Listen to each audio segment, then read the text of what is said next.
Olá pessoal, Iago Franklin, e hoje vamos dar continuidade ao nosso curso de Revit API e vamos falar sobre Location, que é um objeto muito importante dentro do Revit API. Então, para que serve a Location no Revit API? Ele basicamente é um objeto que fornece para nós funcionalidades de localização para todos os elementos que estão contidos dentro do nosso modelo. Então, ele, por exemplo, nos permite acessar as coordenadas x, y e z de objetos. E se nós obtermos todas essas coordenadas, nós sabemos exatamente onde está localizado o objeto em questão. E desse objeto location, tem dois objetos que herdam, que é o location point e o location curve. É basicamente os dois objetos que nós vamos mais utilizar. O location point é para todo objeto que é baseado em um único ponto, e o Location Curve serve para todos os objetos que possuem diversos pontos. Então, nesse slide fica muito claro, nós temos ali, dentro de Autodesk Revit DB, o nosso objeto Location, que é a classe base, e a partir dessa classe, duas classes surgem, né, que é o Location Point e Location Curve.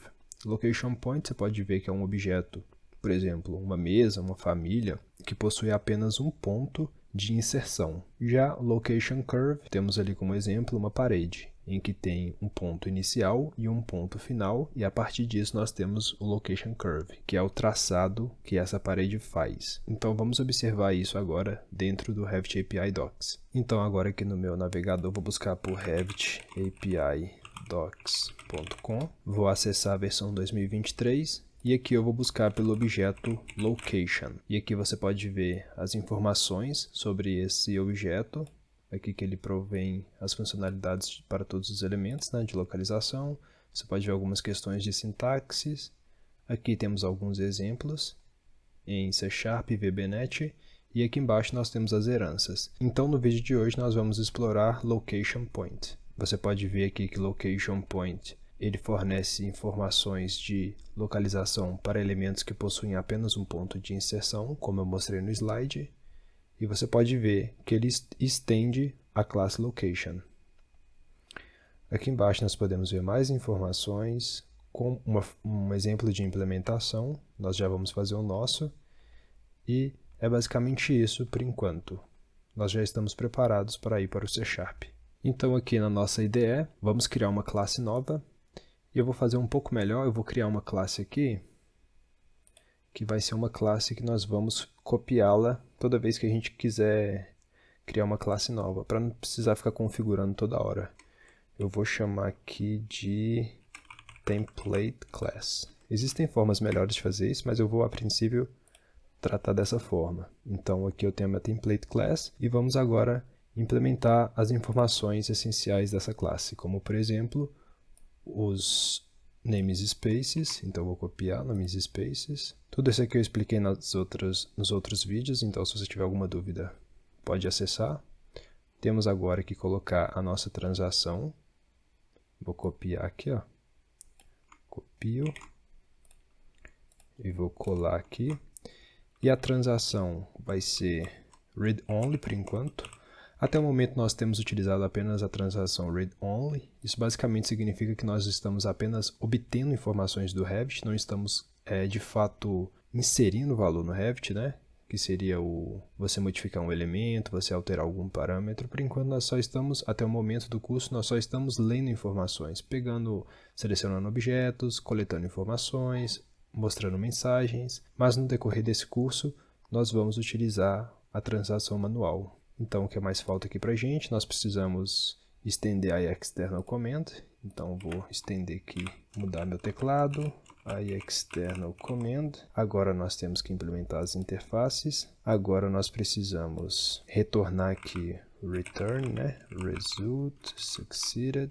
Ótimo. E agora, deixa eu conferir se a gente precisa de alguma coisa. Precisamos pegar aqui os objetos, né? Globais. Vou copiar esse trecho. Vou colar aqui e vou também pegar aqui em cima, declarando as variáveis e colar aqui em cima para a gente conseguir acessar em todos os métodos. Então aqui eu vou create global variables e aqui nós estamos atribuindo os valores dessas variáveis. E depois disso, nós podemos criar os nossos métodos. Então, eu já vou deixar pronto aqui, ó, region, end-region, e vou colocar aqui function 01. Vou colocar aqui public void function 01 e vou deixar assim, tudo preparado aqui para servir como um template, perfeito? Então, ótimo. Agora, a partir dessa classe aqui, eu vou dar um Ctrl S para salvar. E agora eu vou duplicar ela para, de fato, nós utilizarmos a nossa classe do vídeo de hoje. Então, eu vou vir aqui, vou vir em Copy e vou dar um Ctrl V.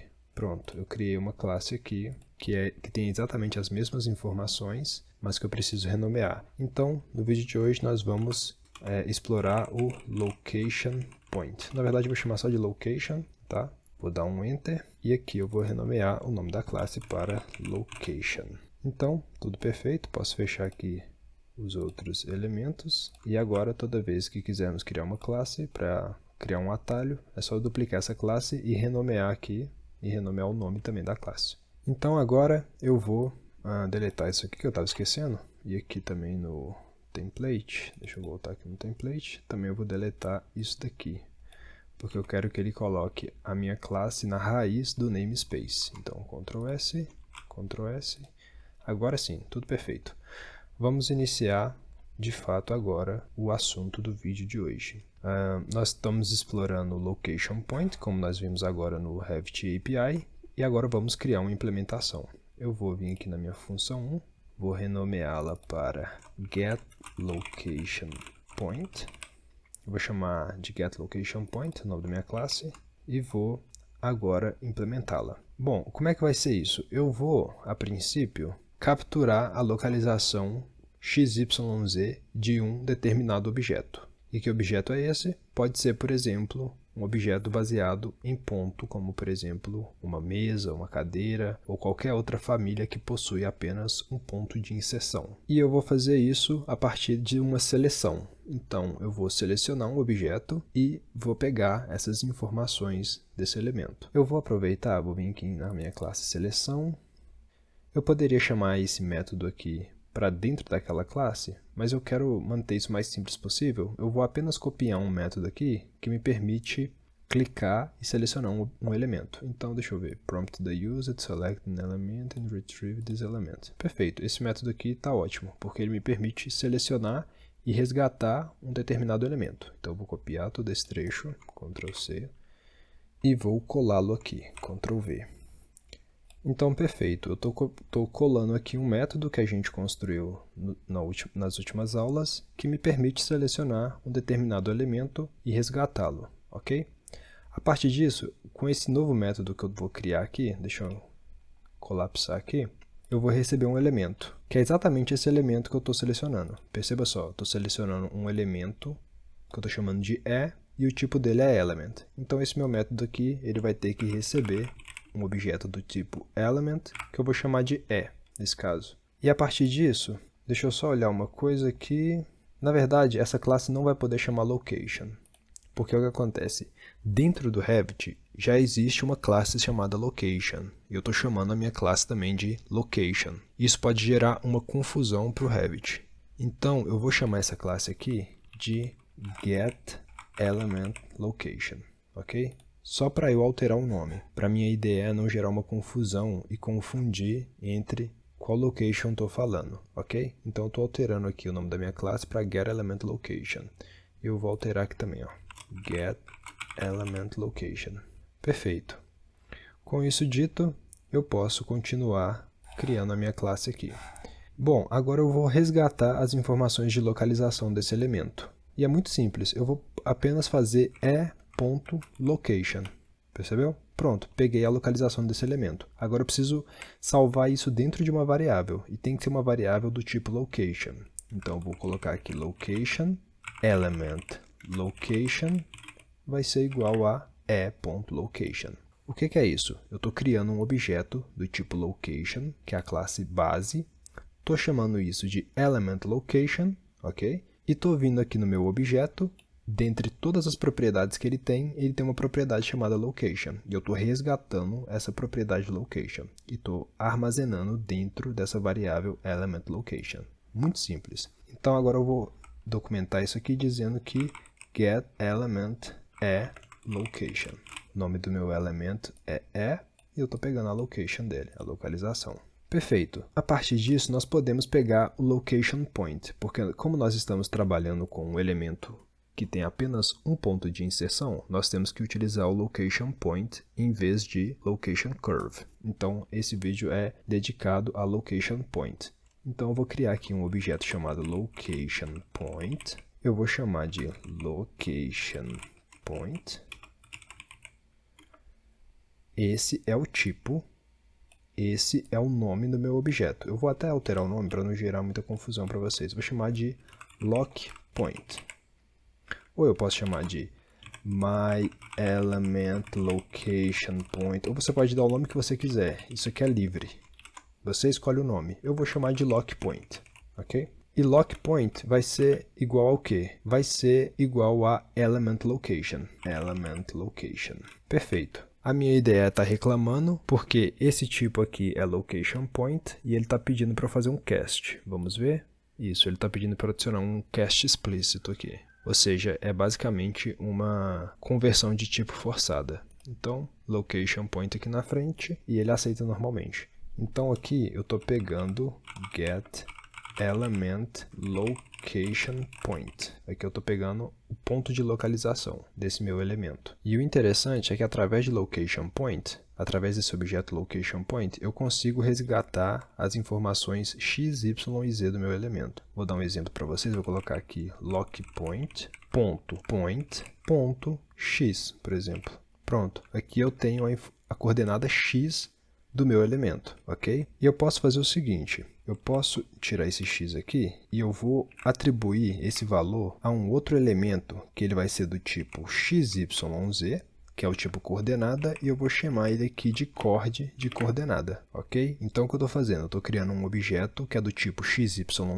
Esse objeto aqui, olha só, a própria ideia já explica para a gente. É um objeto que representa as coordenadas tridimensionais no espaço. Então, quando se trata de coordenada x, y, z, você vai ter que criar um objeto do tipo x, y, z. O nome aqui eu estou dando de cord e o valor dele é esse daqui. Ok? Então, deixa eu documentar isso aqui. Get element coordinate. Perfeito. Agora, a partir disso, nós podemos exibir essas informações para o usuário. Então, eu vou criar aqui uma task dialog.show. Vou colocar aqui o título da minha caixa de diálogo e eu vou dizer element location. E o meu segundo argumento vai ser igual a coordenada xyz. E eu vou fazer da seguinte forma, eu vou colocar um cifrão e aqui dentro eu vou passar as informações, como por exemplo, cord x, que é a coordenada x, vírgula cord.y, que é a coordenada y, e a coordenada z, como ele já me sugere. Então, esse daqui são os valores da coordenada, ok? Eu vou manter simples assim por enquanto, mas quando a gente executar isso aqui eu vou alterar para ficar um pouco mais claro. Então, perfeito, o nosso método está redondo a princípio. Podemos documentá-lo aqui, ó. Vou documentá-lo dizendo o seguinte, retrieve element xyz coordinate. Então, resgata as coordenadas x, y, z de um determinado elemento. E aqui é o picked element, que nada mais é do que o objeto selecionado. Então, o elemento é o elemento selecionado aqui de cima. Então, nossa classe está perfeita. Aqui eu vou chamar o getLocationPoint e vou passar o pickObject como argumento. Então, esse argumento aqui, element é, nada mais é do que o pickObject, que vai ser o elemento selecionado. Então, aparentemente tudo perfeito. O que nós precisamos agora é adicionar isso no nosso arquivo manifesto, que é o edin. Então, eu vou vir aqui, vou copiar isso para criar um novo comando. O nome dele vai ser getElementLocation. A classe dele vai ser ReftAPICourses.getElementLocation. Vou copiar aqui, vou colar aqui no texto.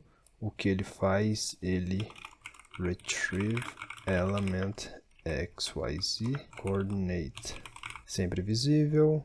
O assembly dele está nesse endereço mesmo. Vamos criar agora um novo GUID. Eu estou fazendo um pouco mais rápido isso aqui, porque nós já fizemos isso várias vezes em outros vídeos. Se você tiver alguma dúvida, pode voltar lá.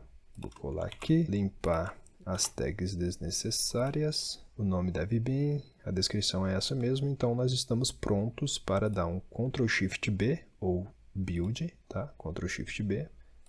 Ok. Tudo construído com sucesso e nós estamos prontos para chamar o Revit. Então vou clicar em Start.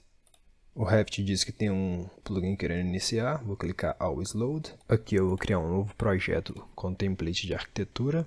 E agora com o Revit totalmente finalizado, eu vou colocar uma família aqui que tem apenas um ponto de inserção, como por exemplo essa mesa. Ok. E agora eu vou rodar o meu plugin. External Tools, Get Element Location. Perceba que ele está me permitindo selecionar um elemento, ou seja, o nosso método de seleção está ativo no momento. E aqui embaixo ele diz para a gente Select an Element. E eu vou selecionar esse elemento. A partir disso, ele me apresenta esses valores, que é o valor da coordenada x, que é menos 5 ponto, esse número todo, vírgula, coordenada y, 8.7, e coordenada z, que nesse caso é 0, porque o nosso elemento está na altura 0. Eu vou, por exemplo, aqui abrir uma elevação e vou pegar esse elemento e vou colocá-lo numa altura do level 2. Agora ele está na altura level 2, que é a altura 10. Eu vou rodar o meu plugin novamente, Get Location.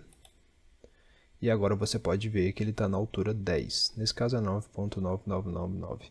Isso aqui é uma questão de precisão. Para apresentar esses valores um pouco melhor, eu posso voltar ao Visual Studio e aqui dizer o seguinte no meu método.